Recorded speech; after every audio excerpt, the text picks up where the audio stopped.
बिस्मिल्लाहिर्रहमानिर्रहीम, अस्सलाम वालेकुम। Welcome to my YouTube channel. आज हम लोग पढ़ेंगे अपनी बुक एलिमेंट्री स्टैटिस्टिक्स से। ब्लू मैन की ये बुक है और मेरे पास 8th एडिशन है। आपके पास कोई भी एडिशन हो, इसमें चैप्टर वेरी करेगा लेकिन जो बीच का कंटेंट होगा वो तकरीबन सेम होगा। तो आज हम इसका चैप्टर 2 की एक्सरसाइज सॉल्व करते हैं। ये चैप्टर नंबर 2 की एक्सरसाइज है, फर्स्ट 2.1। उसका पहले 2 क्वेश्चन जो हैं वो थ्योरी के हैं, जो आपको मेरी चैनल की वीडियोस में मिल जाएंगे। उसके बाद जो क्वेश्चन नंबर 3 है वो है find the class boundaries, mid points and width for each class. आपने सबसे पहले क्लास बाउंड्रीज निकालनी है, मिड पॉइंट और देन विड्थ निकालनी है इन सब क्लासेस के लिए। तो सबसे पहले हम पार्ट ए सॉल्व करेंगे। पार्ट ए के सोल्यूशन के लिए हमारे पास स्टेप नंबर 1 है फाइंड क्लास बाउंड्री। सबसे पहले आपने क्लास बाउंड्रीज निकालनी है। क्लास बाउंड्रीज आप ऐसे निकाल सकते हैं कि आपके पास जो फर्स्ट वैल्यू है 32, उसमें से आप 0.5 को माइनस करें तो आपके पास आंसर आता है 31.5। नेक्स्ट है 38, अपर लिमिट, उसके अंदर आप 0.5 को ऐड करें तो आपके पास आता है 38.5। ये है हमारे पास फर्स्ट लोअर लिमिट 32, इसके अंदर हमने 0.5 को माइनस करना है तो हमारे पास आंसर आता है 31.5। और इसके अंदर जो हमारे पास अपर लिमिट है वो है 38। 38 के अंदर जब हम लोग 0.5 को ऐड करेंगे तो वो आती है हमारे पास 38.5। तो इट मीन्स कि हमारे पास जो क्लास बाउंड्री है वो है 31 से 38.5। तो हम लोग लिखेंगे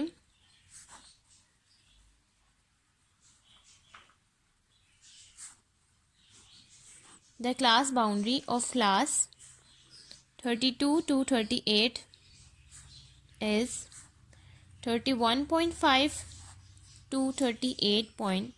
नेक्स्ट अब हमारे पास स्टेप नंबर 2 है फाइंड मिड पॉइंट्स। आपने इसी क्वेश्चन के लिए मिड पॉइंट्स को फाइंड आउट करना है। मिड पॉइंट्स आप ऐसे फाइंड आउट कर सकते हैं कि आपके पास जो क्लास है 32 और 38 को आप ऐड करें और डिवाइड कर दें 2 के ऊपर, तो आपके पास आंसर आ जाएगा।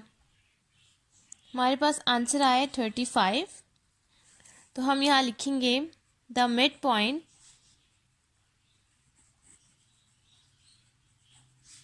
Of class 32 to 38 is 35। Next step number 3 है फाइंड विड्थ। हमने विड्थ फाइंड आउट करनी है। नेक्स्ट हमारे पास स्टेप नंबर 3 है फाइंड विड्थ। आपने विड्थ फाइंड करनी है। विड्थ का मतलब होता है साइज। आप इसको साइज भी कह सकते हैं या गैप कह सकते हैं। मतलब कि 32 और 38 के बीच में कितना डिफरेंस है, कितना साइज है, कितना गैप है, इसको हम विड्थ कहते हैं। तो अब हम इसको काउंट करेंगे 32, 38, 32, 33, 34, 35, 36, 37, 38। तो हमारे पास जो विड्थ आई है इस क्लास की वो है 7। हम लोग लिखेंगे the width of class 32 to 38 is 7। ये हमारे पास फर्स्ट पार्ट इस क्वेश्चन के लिए सॉल्व हो गया। नेक्स्ट अब हम इसका पार्ट बी सॉल्व करेंगे। नेक्स्ट हमारे पास पार्ट बी है 86 to 104। हमारे पास ये वैल्यू है और अब हमारा इसका सोल्यूशन है। स्टेप नंबर 1 हमने सबसे पहले है फाइंड क्लास बाउंड्री। आपने इसकी क्लास बाउंड्रीज निकालनी है। क्लास बाउंड्रीज सेम उसी प्रोसीजर्स निकलेंगी कि आपने 86 में से 0.5 को माइनस कर देना है, वो आएगा 85.5 और 104 में आपने 0.5 को ऐड कर देना है तो हमारे पास आंसर आएगा 104.5। तो आप यहाँ हम लिखेंगे द क्लास बाउंड्री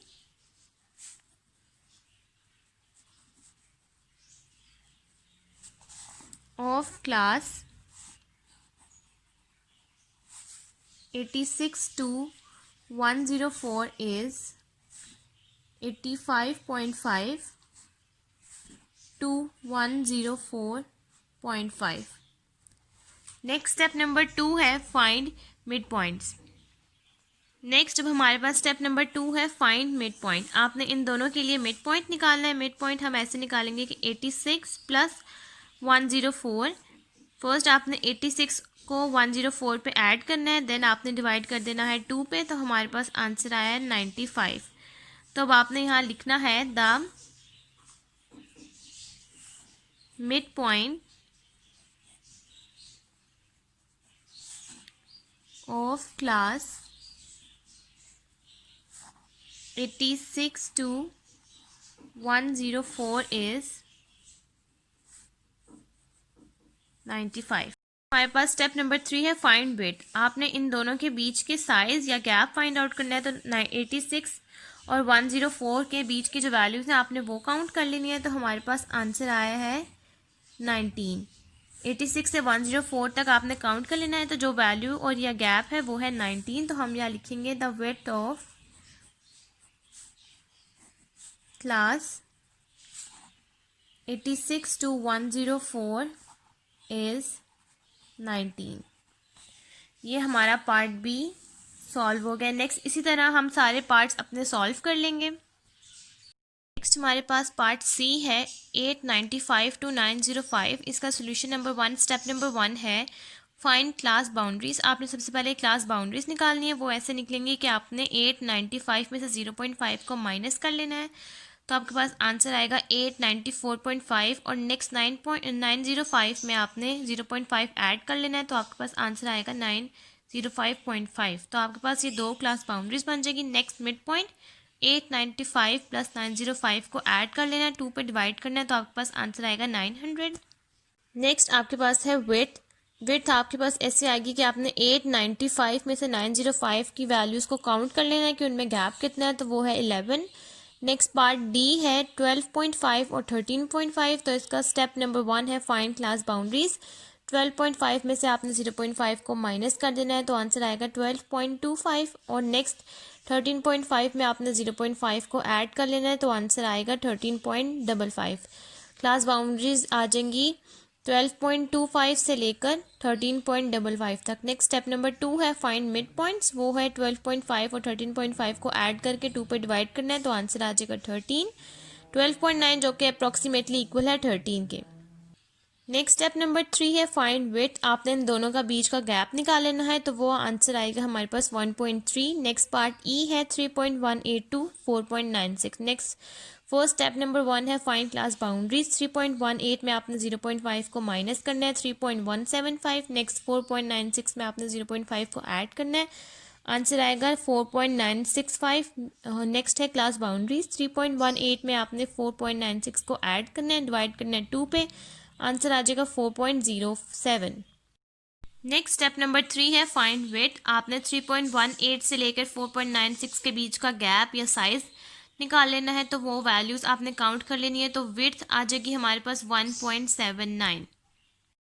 नेक्स्ट अब हमारे पास क्वेश्चन है क्वेश्चन नंबर 5 जो कि है shown here are 4 frequency distribution each is incorrectly constructed, state the reason and why. सबसे पहले हमारे पास यहाँ पर 4 फ्रीक्वेंसी डिस्ट्रीब्यूशन है जिसमें से कोई एक इनकरेक्ट है जो आपने बतानी है कैसे और क्यों। सबसे पहली जो है पार्ट ए वो है क्लासेस 27 से लेकर 55 तक और उसके आगे उसकी फ्रीक्वेंसीज मेंशन है। सबसे पहले आपने देखना है कि इनके बीच में एरर क्या है। सबसे पहले आपने 27 जो हमारे पास क्लास है ये वाली 27 से लेकर 32 तक आपने वैल्यूज़ काउंट करनी है कि इनके बीच के विड्थ गैप क्या है। तो 27, 28, 29, 30, 31, 32 मीन्स कि इन सब के बीच का जो गैप है वो है हमारे पास 6। तो मतलब कि सबके बीच का जो गैप होना चाहिए वो भी 6 होना चाहिए। तो नेक्स्ट है हमारे पास 32, 30, 33, 34, 35, 36, 37, 38। तो इसका मतलब ये भी 6 है। तो इसका मतलब ये भी ठीक है। नेक्स्ट जो है वो है 39, 40, 41, 42, 43, 44। नेक्स्ट वाला भी 6 का गैप है। नेक्स्ट उसके बाद जो गैप है वो है 45, 46, 47, 48, 49। नेक्स्ट वाला जो गैप है वो आ रहा है हमारा 5 का गैप। और नेक्स्ट जो इसके बाद है वो है 50, 51, 52, 53, 54, 55 वो भी है 6 का गैप। इसका मतलब कि हमारे पास जो इनकरेक्ट क्लास है वो है 45 से 49 वाली क्लास, ये हमारे पास इनकरेक्ट है। नेक्स्ट हमारे पास पार्ट बी है। आपके पास क्लासेस मेंशन है 5 से 9, 9 से 13, इस तरह सो ऑन टू 24 तक। नेक्स्ट आगे इसके आगे फ्रीक्वेंसी मेंशन है। आपने ये बताना है कि इनके बीच की एरर या मिस्टेक क्या है। इसी तरह सेम अगेन आपने इन सब वैल्यूज़ के बीच का डिफरेंस काउंट कर लेना है। तो वो आ रहा है हमारा 6। लेकिन जो ये वाली क्लास है हमारे पास 17 to 20, इसके बीच का जो गैप आ रहा है वो है 4 के लिहाज से गैप, 17, 18, 19, 20 और बाकी सबका जो गैप है वो है 5 के अकॉर्डिंग। इसका मतलब है कि हमारे पास जो मिस्टेक आ रही है वो है 14 से 20 वाली में। नेक्स्ट हमारे पास जो है वो है क्लास 123 से लेकर 147 तक और आगे इसकी फ्रिक्वेंसीज मेंशन है। नेक्स्ट आपने ये बताना है कि इसके अंदर मिस्टेक क्या है। तो अब हम सबसे पहले इन क्लासेस के गैप को देखेंगे। इन क्लासेस के गैप के अकॉर्डिंग इसके अंदर 5 का गैप, 5 का गैप आ रहा है। इसका मतलब ये 5 के गैप के लिहाज से। अब नेक्स्ट वाली जो इसमें क्लास है वो है 128 और नेक्स्ट यहाँ पर जो क्लास स्टार्ट हो रही है वो है 138। इसका मतलब कि यहाँ पर जो एक क्लास है 132 से लेकर 138 137 तक, इसका मतलब वो हमारे पास क्लास यहाँ मिसिंग है। हमारे पास जो क्लास है 133 से लेकर 137 तक ये क्लास हमारे पास यहाँ मिसिंग है। इसका मतलब कि यहाँ जो बात हो रही है वो क्लास विड्थ की बात नहीं हो रही, वो क्लास की बात हो रही है। इसका मतलब कि हमारे पास जो क्लास 133 से 137 तक है ये हमारे पास मिसिंग है या ओमिटेड है, यानी कि माइनस है, ये हमारे पास प्रेजेंट नहीं है। तो हम यहाँ लिख देंगे कि ये क्लास हमारे पास प्रेजेंट नहीं है या ये ओमिटेड है। पार्ट डी है हमारे पास, क्लास है 9 से लेकर 32 तक और आगे इसके आगे फ्रीक्वेंसीज मेंशन है। अब आपने ये देखना है कि इनके बीच गैप कितना है, 9, 10, 11, 12, 13। फर्स्ट वाली जो गैप है वो है 5 के लिहाज से। नेक्स्ट है 14, 15, 16, 17, 18, ये भी ठीक है। नेक्स्ट है 20, 21, 22, 23, 24, 25। यहाँ पर जो गैप है वो आ रहा है 6 का।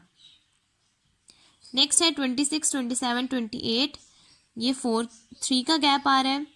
नेक्स्ट आ रहा है 29, 30, 31, 32, ये आ रहा है 4 का गैप। इसका मतलब है कि इसके अंदर जो इन सब के अंदर गैप है, जो विड्थ है वो वेरी कर रही है, वो चेंज हो रही है। इसका मतलब कि इसकी जो विड्थ है वो स्टेबल या वो एक जैसी नहीं है। तो हम यहाँ लिख देंगे कि the class width is not uniform, कि वो सेम नहीं है। यूनिफॉर्म का मतलब कि वो एक जैसी नहीं है। क्वेश्चन नंबर 7 जिसमें है a survey was taken on how much trust people place in information they read on the internet, construct a categorical frequency distribution for the data. A is equals to trust in everything they read, B is trust in most of what they read, H trust in about 1/2 of what they read, and S is trust in a small portion of what they read. आपने सबसे पहले आपके पास ये data mention है, आपने इसका categorical frequency distribution बनाना है जिसमें A, B, H और S हमारे पास ये वैल्यूज़ गिवन है। आपने इसका सोल्यूशन में आपने इन तमाम वैल्यूज़ को लेना है और काउंट करना है और इनकी फ्रीक्वेंसीज़ बतानी है कि कितनी कितनी फ्रीक्वेंसीज़ इन सब की आ रही हैं। तो अब हम इसका सोल्यूशन स्टार्ट करते हैं। अब हम लोग क्वेश्चन नंबर 7 का सोल्यूशन स्टार्ट करेंगे। उसके सोल्यूशन के लिए हमने यहाँ 3 टेबल्स बना लिए, 3 कॉलम्स बना लिए। फर्स्ट है ट्रस्ट पीपल जिसमें है A, M, H और S। सेकंड है टेलीबार्स और थर्ड है फ्रीक्वेंसी। अब सबसे पहले हमने टेलीबार्स अपने डाटा में से A को काउंट करना है। A कितनी बार है हमने टेलीबार्स में वो बना लेनी है और आगे फ्रीक्वेंसीज में उनको मेंशन कर लेनी है। तो अब हम टेलीबार्स काउंट करते हैं। ये अब हमने अपनी सारी वैल्यूज़ काउंट कर ली हैं जिसमें A हमारे पास 5 टाइम्स आ रहा है, M हमारे पास 5, 10, 15, 20, 25, 27 टाइम्स आ रहा है, H हमारे पास 6 टाइम्स आ रहा है, S हमारे पास 2 टाइम्स आ रहा है। तो फ्रीक्वेंसी में अब हम अपनी वैल्यूज़ को मेंशन कर देंगे। फर्स्ट है 5, देन 27, देन 6 एंड देन 2। तो इन सब वैल्यूज़ को हम लोग काउंट कर लेंगे तो हमारे पास सम ऑफ F का आंसर आ जाएगा 40। तो हमारे पास इस क्वेश्चन में जो वैल्यूज़ हैं, जो A, M, H और S, ये टोटल वैल्यूज़ भी हमारे पास 40 है। इसका मतलब हमारे पास कैटेगोरिकल फ्रीक्वेंसी डिस्ट्रीब्यूशन का आंसर और टेबल। हमारे पास क्वेश्चन है question number 8, the data shown are the number of grams per serving of 30 selected brands of cake. Construct a frequency distribution using 5 classes. आपके पास ये क्वेश्चन है जिसमें आपके पास ये डेटा की वैल्यूज़ गिवन है। आपने इनके अंदर 5 क्लासेस का गैप रखना है, यानी कि आपके पास टोटल 5 क्लासेस होनी चाहिए और उसके बाद आपके पास विड्थ इसके बीच की गिवन नहीं है। आपके पास सिर्फ क्लासेस मेंशन है कि आपने 5 क्लासेस ही बनानी है और आपके पास ये टोटल वैल्यूज़ जो है वो है 30। तो अब हम इसका सोल्यूशन स्टार्ट करते हैं। हम क्वेश्चन नंबर 8 का सोल्यूशन स्टार्ट करेंगे। सोल्यूशन स्टार्ट करने के लिए हमने यहाँ 3 कॉलम्स बना लिए हैं। फर्स्ट है क्लासेस, सेकंड है टेलीबार्स और थर्ड है फ्रीक्वेंसी। अब हमारे पास इस क्वेश्चन के अकॉर्डिंग हमारे पास सिर्फ नंबर ऑफ क्लासेस मेंशन है, वो के हैं 5। अब हमें तो ये पता ही नहीं है कि अब हम इसके बीच का गैप किस तरह से निकालें। तो अब हम इस तरह से निकालेंगे गैप कि अब हमारे पास जो सबसे मैक्सिमम वैल्यू है हम रेंज से क्लास इंटरवल निकाल लेंगे। हमारे पास रेंज है, सबसे पहली जो वैल्यू है, सबसे हाईएस्ट वैल्यू जो है वो है हमारे पास 52 इस डाटा के अकॉर्डिंग। 52 में से हम 21 को सब्ट्रैक्ट 52 में से हम लोग 21 को माइनस कर देंगे तो हमारे पास आंसर आएगा 31। अब हम लोग क्लास इंटरवल के लिए रेंज को डिवाइड कर देंगे नंबर ऑफ़ क्लासेस पे, तो अब हमारे पास क्लास इंटरवल आ जाएंगी। हमारे पास क्लास इंटरवल का फार्मूला होता है class interval is equals to range divided by number of classes. तो अब हमारे पास इसका आंसर आएगा 31 divided by 5 is equals to 6.2 approximately equals to 7। हमने इसके जो क्लासेस का जो गैप आएगा वो आएगा 7, क्लासेस हमारे पास 5 होनी चाहिए। तो इस तरह से हम लोग अपना पूरा क्वेश्चन सॉल्व कर लेंगे। हमारे पास सबसे छोटी वैल्यू है वो है 21, उसके अंदर हमने 7 का गैप लेना है, तो हमारे पास नेक्स्ट वैल्यू आ जाएगी 27। नेक्स्ट हम लोग लेंगे 28, 29, 30, 31, 32, 33, 34 हम लोग वैल्यू ले लेंगे। नेक्स्ट 35 और इस तरह से हम लोग अपनी पूरी क्लासेस बना लेंगे। हमारे पास जो मैक्सिमम वैल्यू थी वो थी 52 और हमारे पास जो 5 क्लासेस के अकॉर्डिंग हमने जिनके बीच का गैप दिया, हमारे पास हाईएस्ट वैल्यू आ रही 55 तक, तो हमने यहीं पर स्टॉप कर दी क्योंकि हमारे पास जो मैक्सिमम वैल्यू थी वो थी 52। नेक्स्ट अब हम लोग इन वैल्यूज़ को काउंट कर लेंगे, कौन सी वैल्यू कहाँ लाई कर रही है उसको टैली बार्स में लिख लेंगे और नेक्स्ट इसको फ्रिक्वेंसी में भी लिख देंगे।